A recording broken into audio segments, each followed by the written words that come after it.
పురాణ పురుషుడు అనే గ్రంథాన్ని ఫస్ట్ చాప్టరు మనం వివరంగా చెప్పుకుంటూ ఉన్నాం. రాజభవనంలో 4వ అంతస్తులో ఉన్న చంద్రశాలలో బంగారు పీఠం మీద చక్కగా హంసరెక్కలతో తయారు చేసిన పరుపు మీద ఒక వ్యక్తి కూర్చొని ఉన్నాడు. ఆయనే వేదవ్యాసుడు. అతని సౌందర్యాన్ని మాతృవాత్సల్యంతో చూస్తూ ఆయన తల్లి సత్యవతీదేవి ఓరగా నిలబడి చూస్తూ ఉన్నది. ఆవిడతో ఆయన మాట్లాడుతూ ఉన్నారు. ఇది ఫస్ట్ సీన్ అన్నమాట మన పురాణ పురుషుడు అనే గ్రంథంలో. రాజప్రసాదంలో వేదవ్యాసుల వారు ఆయన తల్లి అయినటువంటి సత్యవతీదేవి మాట్లాడుకుంటూ ఉన్నారు. ఆవిడ ఎంతో ఆనందంగా కొడుకును చూసి ముచ్చట పడుతూ ఉన్నది. ఆవిడ వెనకవైపు ద్వారం నుంచి వైశాఖ పూర్ణిమ కాబట్టి ఆ రోజు చక్కటి వెన్నెల కాంతులు ఆ పాలరాతి శాలలోకి ప్రవేశిస్తూ పాలధారలాగా కనబడుతూ ఉన్నాయిట. చక్కగా పొడుగ్గా ఎంతో సౌందర్యవతిగా ఉన్నటువంటి ఆ సత్యవతీదేవి వృద్ధాప్యంలో కూడా, ముసలితనం వచ్చినా కూడా ఆవిడ అందం ఏమీ తగ్గిపోకుండా పండు తమలపాకులాగా ఉందిట. దీక్షా జీవితము అనే సౌందర్యం ఆవిడలో ఒక తేజస్సు, ఒక దీక్షగా ఉండే వాళ్ళలో ఒక తేజస్సు కనబడుతుంది. ఆ తేజస్సుగా ఆ సౌందర్యం చిందిస్తూ ఉన్నది. ఈ వయస్సులో కూడా ఆవిడకి నల్లని జుట్టు అద్భుతంగా ఉన్నదిట. సగం కప్పిన జరి మేలి ముసుగు కింద నుంచి కనబడుతూ ఉన్న నల్లని జుట్టు ఆ మెడ చుట్టూ కప్పుకున్నప్పుడు కొద్దిగా ముడతలు పడి ఆవిడ జీవలక్షణంలో ఉన్న విషయాలన్నీ చెప్తూ ఉన్నట్టుగా ఉన్నదిట. ఆయన ఇలా అన్నారుట వేదవ్యాసుల వారు, మా తండ్రి గారైనటువంటి పరాశర మహర్షి వేద విద్యా స్వరూపులు. ఆయన సాక్షాత్తు బ్రహ్మనిష్ట గరిష్ఠులు, ఆజన్మ బ్రహ్మనిష్ట గరిష్ఠులు. ఆయన బ్రహ్మనిష్టలోనే ఉంటారు ఇప్పుడు కూడా. అటువంటి తపస్వి అయిన నా తండ్రి నీ విషయంలో మోహపడ్డాడని నేను ఎప్పుడు కూడా అనుకోను. ఎందుకంటే కామంతో మోహంతో ఉండేవాళ్ళు వాళ్ళ పుట్టబోయే పిల్లల గురించి వాళ్ళకి ఎందుకు శ్రద్ధ ఉంటుంది? నన్ను చూస్తేనే తెలుస్తుంది ఆయనకి ఆ సమయం ఎందుకు నిన్ను కావాలని ఆయన అడిగారు అనే విషయం కామదృష్టి కాదది. భరత భూమి మీద ప్రేమ ఆయనని ఆ సమయంలో ప్రేరేపించిందని నాకు తెలుసమ్మా అన్నాడు. అంతేకాదు ఆయన ఎంత మహానుభావుడంటే, అవివాహిత పెళ్లి కాని నీకు నీ గర్భంలో నన్ను కొడుకుగా పొందాడు. నన్ను వెంటనే స్వీకరించి, సద్యోగర్భంలో నేను పుడితే నన్ను వెంటనే ఆయన స్వీకరించి నీకు పెళ్లి చేసుకోవడానికి స్వేచ్ఛనిచ్చినటువంటి ఆ పరాశరుల ఆంతర్యం ఎంతో పవిత్రము అని తెలుస్తూనే ఉంది. అయినా కూడా నా పుట్టుకని ఇలా విచిత్రంగా పుట్టించిన అంతరార్థం మటుకు నాకు ఇప్పటికి కూడా అర్థం కావటం లేదు. ఆయన ఇలా ఎందుకు చేశారు అనేది అర్థం కావటం లేదు అన్నాడు. అంటూ భుజం మించి జారిపోతూ ఉన్న కాషాయ బట్టలు తీసి చక్కగా కప్పుకుంటూ తల వంచి కొంచెం సిగ్గుపడుతూ తల్లితో సంభాషణ మొదలుపెట్టాడుట వేదవ్యాసుల వారు. సత్యవతీదేవి ఇట్లా అంది, నాయన నాకు బుద్ధి తెలిసింది మొదలు నా జీవితం ఏది నా అధీనంలో లేదు. పవిత్రత అంటే ఏమిటి, సౌందర్యం అంటే ఏమిటి తేడా తెలియదు నాకు. ఈ రోజుకి నా మనస్సు కన్య మనస్సుగానే ఉంది. నా శరీరం అనేక మార్పులకు గురైన మాట నిజమే. ఇవన్నీ నాలో ఏం జరుగుతోందో, నా శరీరంలో ఎటువంటి మార్పులు వచ్చినాయో నాకు మటుకే కదా తెలుస్తుంది. నీ తండ్రి అయిన పరాశరులు నేను నడుపుతూ ఉన్న నౌకలోకి ఏకాంతంగా ప్రవేశించారు. నా జీవితంలో మొట్టమొదటి వెలుగులు అప్పుడే తొంగి చూసినాయి. పరాశరుల వారి కళ్ళల్లో చిరునవ్వులుగా ఆ రోజు ఏవైతే కనపడ్డాయో అవన్నీ కూడా పొద్దున పూట వచ్చేటటువంటి సవితృమండల పవిత్ర కాంతులే అవి. ఆ సూర్య భగవానుడి దగ్గర నుంచి వస్తూ ఉన్నటువంటి పవిత్రమైన కాంతులు నా హృదయానికి సౌందర్యము అంటే ఏమిటో అర్థం చెప్పినాయి. నాకు అందం అంటే ఏమిటో నాకు తెలియజేసినాయి. ఆనాడు మీ తండ్రి నన్ను చూసి వ్యామోహపడ్డారు అని నేను ఇప్పటికి కూడా అబద్ధం చెప్పలేను. పంట పొలం పండించుకునే రైతుకి పొలం మీద వ్యామోహం ఉంటుందా ఎక్కడైనా?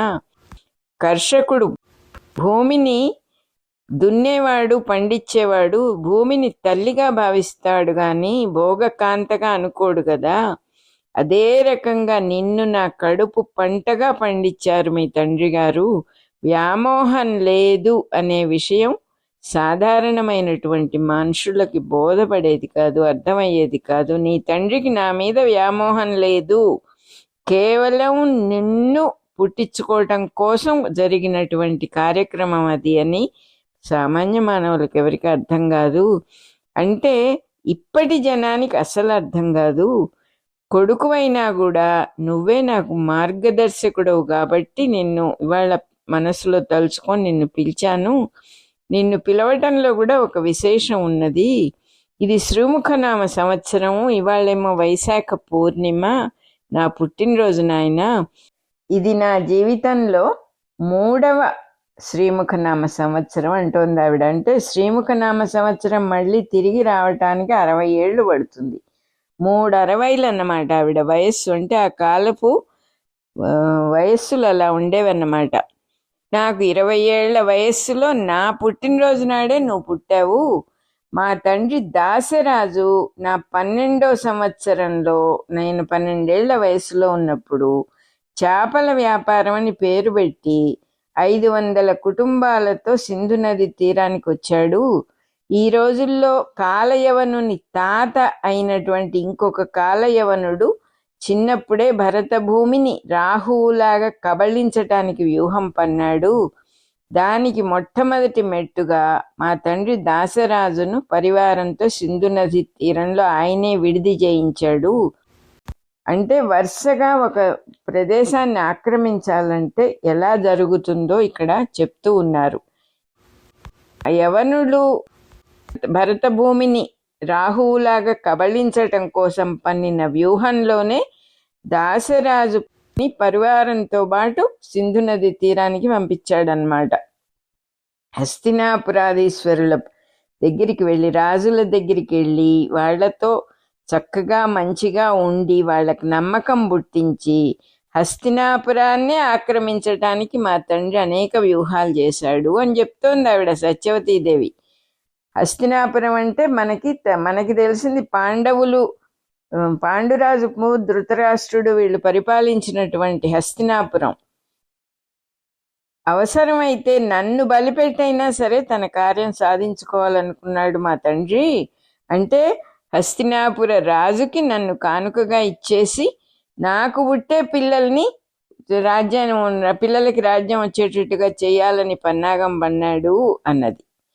అది విని వ్యాసుల వారు అన్నారు, అమ్మ దేవాపి కదా ఆ రోజుల్లో రాజు అవుతాడని అందరు అనుకున్నారు అన్నాడు. అంటే సత్యవతి అవును, ముగ్గురిలో దేవాపి పెద్ద కొడుకే అన్నది. అంటే వ్యాసుల వారు మళ్ళీ దేవాపి కారణ జన్ముడు, ఇంకొక ప్రయోజనం సాధించటం కోసం ధనుర్మాసంలో పుట్టాడతను. వైరాగ్యంతో యుక్తితో ఈ రాజకీయాల్లో దూరకుండా తప్పించుకుని హాయిగా తపోవనాలకు వెళ్ళి పరాశరుల వారి ఆజ్ఞ మీద మైత్రేయుడి అనుగ్రహాన్ని పొందాడు. అతని ఇద్దరు తమ్ములు ఉన్నారు, బాహ్లికుడు, శంతనుడు. శంతనుడికి పట్టాభిషేకం చేశారు. మిమ్మల్ని శంతను చక్రవర్తి పెళ్లి చేసుకోవటంలో కూడా మీ తండ్రి గారి కోరిక తీరినట్టే కదా అని అడిగాడు. అంటే సత్యవతి నవ్విందిట. గుమ్మడి పువ్వు రేకల్లాగా ఆవిడ ముఖ కవళికలు పచ్చగా మెరిసిపోతూ ఉన్నాయిట. ఆవిడ ఇట్లా అందిట, కోరికలు తీరినట్టుగా ఊరికే భ్రమ గొలుపుతాయి కానీ తీరవు. శంతను మహారాజు నన్ను పెళ్లి చేసుకోక ముందే నీ తండ్రి నన్ను స్వీకరించి నిన్ను పుట్టించటం అనే అంతరార్థం ఒకటి ఉన్నది కదా, అది నీకు ఇప్పటికైనా అర్థమైందా అని అడిగింది. శంతనులకు దేవవ్రతుడు అయిన భీష్ముడు గంగాదేవి గర్భంలో పుట్టాడు. 2 మాసాల ముందే నువ్వు నా గర్భంలో అవతరించావు. భీష్ముడి కంటే 2 నెలల ముందే నువ్వు పుట్టావు. దేవవ్రతుడేమో భీష్మ ప్రతిజ్ఞ చేసి రాజ్యాన్ని తీసుకోవడానికి ఇష్టపడలేదు. నా కడుపున పుట్టిన పిల్లలకే రాజ్యం ఇవ్వటం తప్పనిసరి అయింది. అందువల్ల నువ్వు నాకు పెద్ద కొడుకుగా పుట్టినందువల్ల రాజ్యము నీ సంతతికే సంక్రమించటం అనేది విధి, అంతకంటే ఇంకేం లేదు. భారత ధర్మానికి రాహువులాగా కాలయవనుడు గ్రహచారం చేశాడు. ధూమకేతువులాగా నా తండ్రేమో పశ్చిమంలో పొడిచాడు. నువ్వు ధర్మ సేతువుగా అవతరించావు. ధర్మమే ఉన్నటువంటి ఒక సేతువుగా, ఒక బ్రిడ్జిగా నువ్వు అవతరించావు. మీ తండ్రి యుగాంతరాలలో కూడా ధర్మ ప్రవర్తకులు, ధర్మాన్ని నిలబెట్టేవాడు అనటానికి ఇంతకంటే ఏ నిదర్శనం కావాలి? ఆనాడు నీ తండ్రికి నా మీద కామం కలిగిందా, భారత ధర్మం మీద కలిగిందో నువ్వే నిర్ణయించుకోవచ్చు అని చెప్పేసింది ఆవిడ. వ్యాసుడు మళ్ళీ ఇలా అన్నాడు, తల్లి మీ తండ్రి కోరిక తీరేటట్టుగా పట్టాభిషిక్తుడైనాడు కదా చిత్రాంగదుడు. వాడు కుటుంబ కలహాలని మొట్టమొదటగా భరత భూమిలో నేర్పించాడు అందరికీ. బ్రహ్మావర్తంలో ఉన్న రాజులందరినీ జయించాలని పట్టుబట్టి ఎవరిని లెక్క చేయకుండా ఒక గర్వంతో మెలిగాడు. కొందరిని బాగా చేరదీశాడు, కొందరిని పదవీ భ్రష్టుల్ని చేశాడు. దాంతో పరిపాలకుల్లో విపరీతమైన కలహాలు, గొడవలు వచ్చినాయి. వారానికి ఒకడు చొప్పున పదవులు పొంది మళ్ళీ భ్రష్టులయ్యారు. భరత భూమిలో ఉన్న ప్రజలందరూ కూడా పుట్టుకతో మంచి పుణ్యశీలురు కాబట్టి వాళ్ళకి ప్రభుత్వం అంటే గౌరవం లేకుండా పోయింది. దాంతో సంఘనీతి దెబ్బతిన్నది. దేశమంతా దోపిడీ కాండ్ర పాలైంది. చిత్రాంగదుడేమో తన పదవి కాపాడుకోవటానికి వేరే దేశస్థులైన యవనులను, దాసవర్గాన్ని అభిమానించాడు. వాళ్ళని తన వర్గంగా దేశాన్ని బలపరుచుకున్నాడు.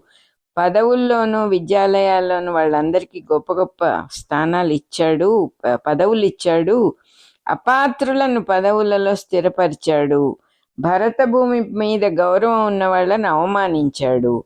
ప్రజ్ఞ ఉన్న వాళ్ళని అణగదొక్కాడు. కాలవశంలో చిత్రాంగదుడు అనే గంధర్వుడితో యుద్ధంలో మరణించాడు. భీష్ముడేమో అప్పుడు విచిత్ర వీర్యుడికి పట్టాభిషేకం చేశాడు కదా. కాశీరాజ పుత్రికల్ని తెచ్చి పెళ్లి కూడా చేశాడు విచిత్ర వీర్యుడికి. అలా చేయటంలో తొందరపడి ఒక ఆడదాంతో విరోధం కూడా తెచ్చుకున్నాడు భీష్ముడు. ఇంత చేసినా కూడా విచిత్ర వీర్యుడిని దక్కించుకోలేకపోయాడు. విచిత్ర వీర్యుడు అహోరాత్రాలు భార్యలే లోకంగా కామదాసుడైపోయాడు. అది చాలక బహుస్త్రీ వ్యామోహానికి కూడా లోనైనాడు. అతడు చక్రవర్తిగా బయలుదేరి విడిది చేసిన నగరాల్లో సౌందర్యవతులను వేటాడి వేటాడి విహరించాడు. నిరంతర మద్యపానము, ఎప్పుడు తాగుడు, స్త్రీలు అనే దాంతోనే చివరికి రాజయష్మ వ్యాధి వచ్చింది అతనికి. అంటే క్షయరోగం అన్నమాట. ఆ క్షయరోగంతోనే అకాల మరణం చెందాడు. మధ్యలో చనిపోయాడు అతను కూడా. ఇదంతా ఇట్లా జరుగుతూ ఉన్నా కూడా ఇంకా రాజ్యం నిలబడి ఉన్నది అంటే కేవలం భీష్ముడి వల్లనే నిలబడి ఉంది. అతను కనుక లేకపోయి ఉంటే ఎప్పుడో విచ్ఛిన్నాభిన్నం అయిపోయేది, అసలు హస్తినాపుర రాజ్యమే ఉండేది కాదు అన్నాడు. సత్యవతీదేవి అంది, ఇంతకు పరాశరుల సంకల్పం ఎదురులేంది నాయనా. కామస్పర్శ తెలియని నీ తండ్రికి నువ్వు వేదమూర్తిగా పుట్టావు. నన్ను కామించిన శంతనులకేమో విచిత్ర వీర్యుడు కామమూర్తిగా దిగివచ్చాడు. ఎవడైనా తన కోసం పన్నిన వ్యూహం తనతోనే పోతుంది అని గ్రహించాలి. గ్రహించకపోతే వాడు దుర్జనుడని అర్థం. మీ తండ్రి పరాశరులు నిష్కాముల, ఏమీ కామం లేకుండా సిద్ధ సంకల్పం ఉన్నవారయ్యారు. అందువల్లనే వేదమూర్తిగా నువ్వు అవతరించావు. నాకు పుట్టిన బిడ్డలు అకాల మరణం పొందారని నేను దుఃఖపడలేదు. ఎప్పుడు కూడా పీడ విరగడైంది దేశానికని సంతోషించాను. అది కేవలం నీ తండ్రి గారి యొక్క స్పర్శ వల్ల కలిగిన వివేకం నాకు, అంతకంటే ఏం లేదు అన్నది. అనగానే వ్యాసుడు తల్లి పలుకులు వింటూ కళ్ళు మూసుకున్నాడు. కంటి ఎదుట ఉన్న వెన్నెలలు కళ్ళు మూసుకోగానే అనేక రూపాలతో మనస్సులోకి పొడగట్టినేట. చంద్రకిరణాల నుంచి పితృదేవతలంతా చంద్రవంశంగా దిగి రావటము, సూర్యకిరణాల నుంచి సూర్యవంశ ప్రభువులు గ్రహరాజులుగా దిగిరావటము, వసువులలో ఎనిమిదవ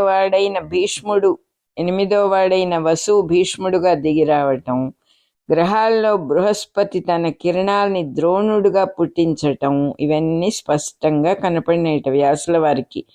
కాలచక్రం కలి ప్రభావంతో కాలనేమి అనే రాక్షసుడిగా భూమి మీద రావటం, క్షుద్ర రాజకీయాల నడుమ కంసుడుగా జన్మించటం, ఏ సంగము లేకుండా ఉన్నటువంటి దివ్య ప్రజ్ఞతో ఉన్న వాళ్ళందరూ కూడా బ్రజభూమిలో గోపాలక గణంగా దిగి రావటం, అందులో ఆనందం గోపనం చేసే అధిదేవతగా ఉన్నవాడు నందగోపుడుగా జన్మించటం, ఇదంతా కూడా దర్శనం ఇచ్చిందిట వ్యాసుల వారికి. దానము, త్యాగము, సాధు జీవనము, అహింసామయమైన పద్ధతి అనే శాశ్వత ధర్మాలు గుణాలై జీవులందరికీ ఉపదేశం చేసే ఉపనిషత్తులుగా ఉండటం కోసమే గోగణాలన్నీ కూడా దిగి వచ్చినట్టుగా అనిపించినట.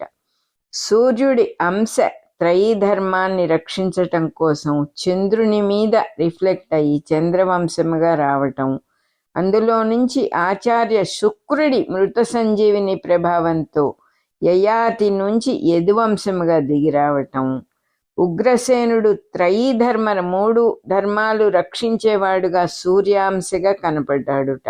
సూర్యపుత్రుడైన శనైశ్చరుడి అంశతో కాలనేమే కంసుడుగా రావటం, ఉగ్రసేనుని కొడుకుగా దిగి రావటం, ఇవన్నీ భావన చేశాడు. ఆయన కళ్ళు తెరిచి ఇట్లా అన్నట్టు, తల్లి, మా తండ్రి పరాశరుల సంకల్పం అమోఘం అనటానికి ఎటువంటి సందేహం లేదు. కానీ అంత గొప్ప సంకల్పం భరతభూమికి ఈరోజు గుడ్డిరాజుని ప్రసాదించింది. అది కూడా నా కారణంగా జరిగింది, ఎందుకో తెలియటం లేదు అన్నాడు. అంటే సత్యవతి ఇట్లా అంది, సృష్టిలో ఉన్న విషయాలు, కార్యకారణ సంబంధాలు చాలా సటిల్గా ఉంటాయి, సూక్ష్మంగా ఉంటాయి.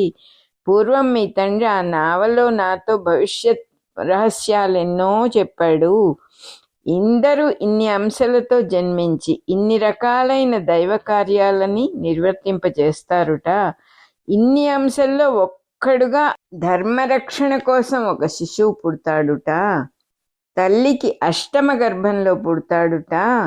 నేను భీష్ముడే ఆ శిశువేమో అని అనుకున్నాను, కానీ ధర్మరక్షకుడైన పరిపూర్ణ పురుషుడు కాదు భీష్ముడు. ఎందుకంటే ఆ ప్రతిజ్ఞ ఎక్కువగా అనుకున్నాడు భీష్ముడు. ధర్మరక్షణ కంటే తన ప్రతిజ్ఞ ఎక్కువ ప్రాముఖ్యంగా అనుకున్నాడు భీష్ముడు. అందుకని ధర్మరక్షకుడు కాదు అని నాకు అర్థమైంది అన్నది ఆవిడ. నీ తండ్రి సంకల్పం వల్ల భరత భూమిలో నువ్వు వేద ధర్మాన్ని కాపాడుతున్నావు. ఆ ధృతరాష్ట్రుడికేమో మా తండ్రి మనసులో ఉండే కుటిలతంతా కూడా సంక్రమించింది. రక్తస్పర్శ లేకపోయినా కూడా దోషం అంటటానికి మానసికమైన స్పర్శ కూడా చాలేమో అనిపిస్తోంది అన్నది.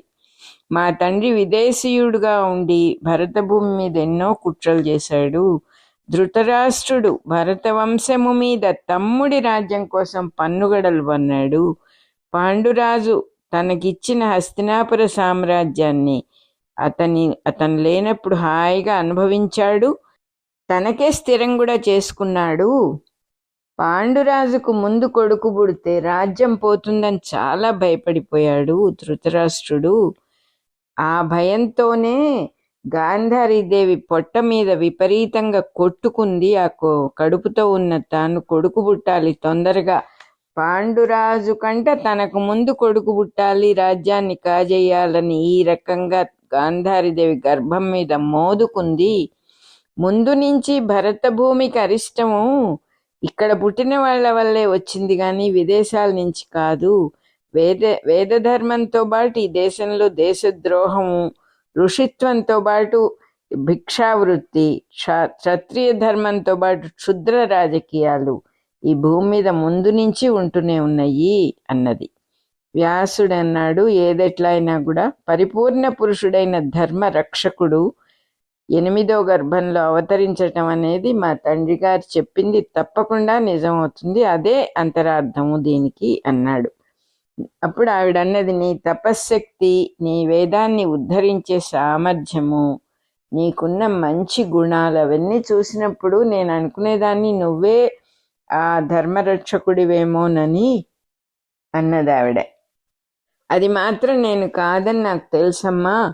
అతడు గనక నేను అయ్యుంటే అష్టమ గర్భంలో పుట్టేవాడినే కదా. వైశాఖ పూర్ణిమ చంద్రుడి అంశలో దిగివచ్చి నేను వేదోద్ధరణ మటుకే చెయ్యాలని నాకు తెలుసు. వైశాఖ పూర్ణిమ చంద్రుడి అంశంలో దిగి వచ్చాను నేను. వేద ఉద్ధరణ మటుకే నా ద్వారా జరుగుతుంది అన్నాడు వ్యాసుడు. అంటే సత్యవతి మళ్ళీ అన్నది, నీ తండ్రి గారి పొడుపు కథ విప్పటం అంత తేలికగా జరగదు. ఇంత కలుషితంగా ఉన్న రాజవంశాల మధ్యలోకి ఆ పురాణ పురుషుడు దిగి వస్తే, వచ్చినప్పుడు ఏం చేయాలంటే మొట్టమొదటి వీళ్ళందరినీ చంపేసేయాలి, లేకపోతే ధర్మరక్షణే జరగదు అన్నదావిడ. వ్యాసుల వారన్నాడు, తండ్రి గారి పొడుపు కథ వ్యాఖ్యానం మనం చెప్పలేము.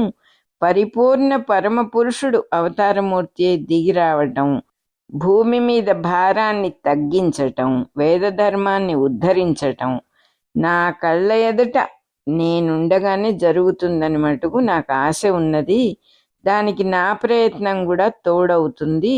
అది అప్పుడు నేను అవతారం ఎత్తిన దానికంటే మహాభాగ్యం అనుకుంటాను. నా పుట్టినరోజు నాడు నన్ను ఆశీర్వదించటానికి పిలిపించావు కదమ్మా, నన్ను ఆశీర్వదించు అని నమస్కారం చేశాడు. సత్యవతీదేవి ఇలా ఆశీర్వదించింది. తండ్రి గారి నుంచి సంక్రమించిన నీ సంకల్పం చక్కగా అభీష్ట సిద్ధిగా పరిణమిస్తుంది నాయన. నీ కోరిక తీరుతుంది. ఎంతో కాలం తర్వాత నిన్ను చూసి నీతో మాట్లాడిన తర్వాత నా మనస్సు హాయిగా ఉంది. ఇంకా నువ్వు వెళ్ళిరా నాయన అని చెప్పింది ఆవిడ. మన రికార్డింగ్ నంబర్ 3 అయిపోయింది.